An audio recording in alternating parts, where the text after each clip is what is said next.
సమస్య ఉన్న వాళ్ళు ధరణి గురించే మాట్లాడుతున్నారు. సమస్యల్ని పరిష్కారం చేయాలి అనే వాళ్ళు ధరణి పేరే. ప్రభుత్వం కూడా ఈ మధ్యలోనే ఈ ధరణి సమస్యల పరిష్కారం కోసం ఒక కేబినెట్ సబ్ కమిటీ ఏర్పాటు చేసింది. రోజు ఒక వార్త వస్తుంది, ఈ ధరణిలో కొత్త మోడల్స్ వస్తాయని, కొత్త విధానాల ద్వారా ఉన్న సమస్యలన్నీ పరిష్కారం చేయబోతున్నామని. అసలు ఈ నేపథ్యంలో ధరణి ముందేంటి, ధరణి తర్వాత ఏంటి, ధరణి ఏం మార్పు తీసుకొచ్చింది, ధరణి రావటం తర్వాత రైతులు, భూమి ఉన్నవాళ్ళు తెలంగాణలో ఎదుర్కొంటున్న సమస్యలేంటి, ఏం చేస్తే మనం ఈ చిక్కుల నుంచి బయటపడతాం, ఇది ఇప్పుడు అందరి నోట్లో నానుతున్న విషయం. మనం కూడా ఒకసారి ఈ ధరణి సమస్యలపై దృష్టి పెట్టి సమస్య ఏంటి, పరిష్కారం ఏంటి అనేది చర్చిద్దాం. దీనికంటే ముందుగా రెండు విషయాలు అందరికీ అర్థమై ఉండాలి. ఒకటి, ఈ ధరణి ఏదైతే ఉందో, ఈ ధరణి భూమి రికార్డుల యొక్క తెలంగాణలో ఉన్న వెబ్సైట్. ఈ రోజున ప్రతి రాష్ట్రం కూడా భూమి రికార్డుల్ని ఆన్లైన్లో ఒక వెబ్సైట్ ద్వారా అందరికీ అందుబాటులో తెచ్చే ప్రయత్నం అన్ని రాష్ట్రాలు చేస్తుంది. అలాంటి ప్రయత్నమే తెలంగాణ రాష్ట్రంలో వచ్చిన ధరణి వెబ్సైట్. ఈ ధరణి రాకమునుపు ఒక కొత్త చట్టాన్ని చేసుకున్నాం, కొత్త 6R చట్టాన్ని. ఈ చట్టం ద్వారా భూమి రికార్డుల నిర్వహణలో, భూమి రికార్డులో మార్పు చేర్పులు చేయటంలో ఒక సరికొత్త విధానాన్ని ఈ ధరణి ద్వారా ప్రవేశపెట్టబడింది.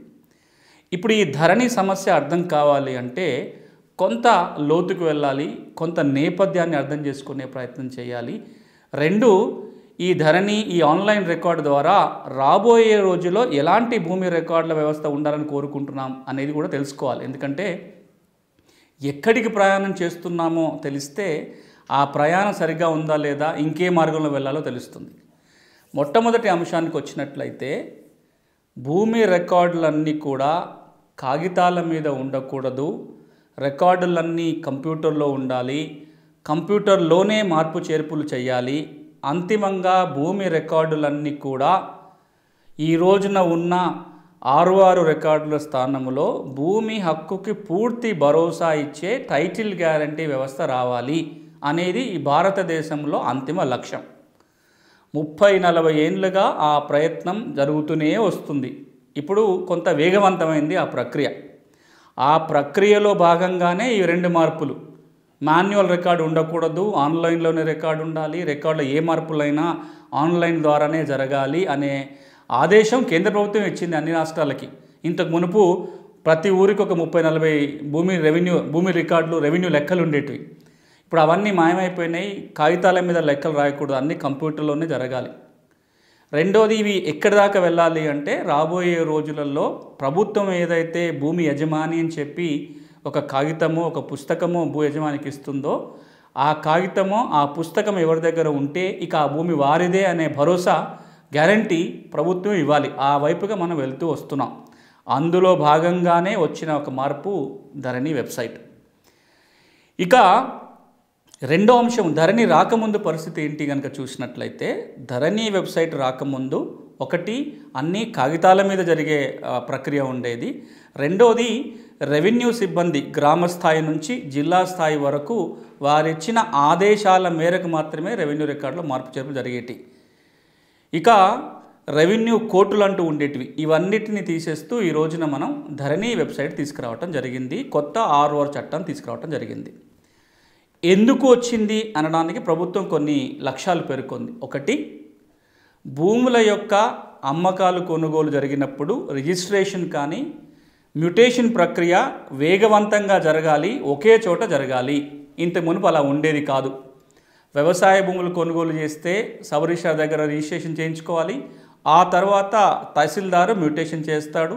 తహసీల్దార్కి మ్యూటేషన్కి దరఖాస్తు పెట్టుకుంటే నోటీసులు ఇవ్వాలి, విచారణ చేయాలి, ఆ తర్వాత ఉత్తర్వులు ఇవ్వాలి, ఆ తర్వాత రికార్డులో మార్పులు చేయాలి. అప్పుడు మాత్రమే కొనుగోలు చేసిన వ్యక్తికి డాక్యుమెంటు, పాస్ పుస్తకం వచ్చేది. వ్యవసాయేతర భూమి కనుక కొనుగోలు చేస్తే సబ్ రిజిస్ట్రార్ దగ్గర రిజిస్ట్రేషన్ చేయించుకున్న తర్వాత లోకల్ బాడీస్ ప్రాపర్టీ రిజిస్టర్లో, ఆస్తుల రికార్డులో మ్యూటేషన్ చేయించుకోవాలి. గ్రామ పంచాయతీ, మున్సిపాలిటీనో, మున్సిపల్ కార్పొరేషన్ దగ్గర.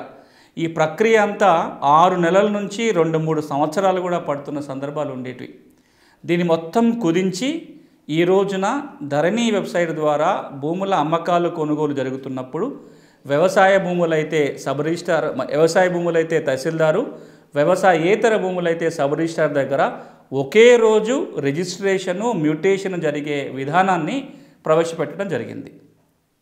ఇక రెండవది భూమి రికార్డుల నిర్వహణ ఇంతకు మునుపులాగా కాకుండా బ్యాంకింగ్ వ్యవస్థ ఏ విధంగా అయితే పనిచేస్తుందో భూములకు సంబంధించి అలాంటి విధానాన్నే ధరణి వెబ్సైట్ ద్వారా ప్రవేశపెట్టడం జరిగింది. అంటే ఈ రోజున ధరణిలో ఎవరి పేరు ఉంటే వాళ్ళు వేరే వాళ్ళకి అమ్మటము ఇంకేదో చేస్తే ఆన్లైన్లోనే రెవెన్యూ సిబ్బంది యొక్క ప్రమేయం ఎక్కువగా లేకుండానే రికార్డులు మారిపోతాయి.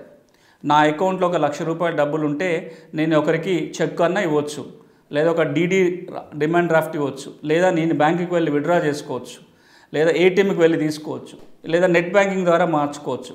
ఇంత సౌలభ్యంగా ఉంటుందో భూములు ఉన్న వాళ్ళు కూడా తమ భూముల వివరాల ధరణిలో కనుక నమోదై ఉన్నట్లయితే అంతే సులభంగా భూముల యొక్క బదలాయింపు చేసుకునే సౌకర్యాన్ని ధరణి ద్వారా తీసుకొచ్చే ప్రయత్నం. ఇది రెండవది.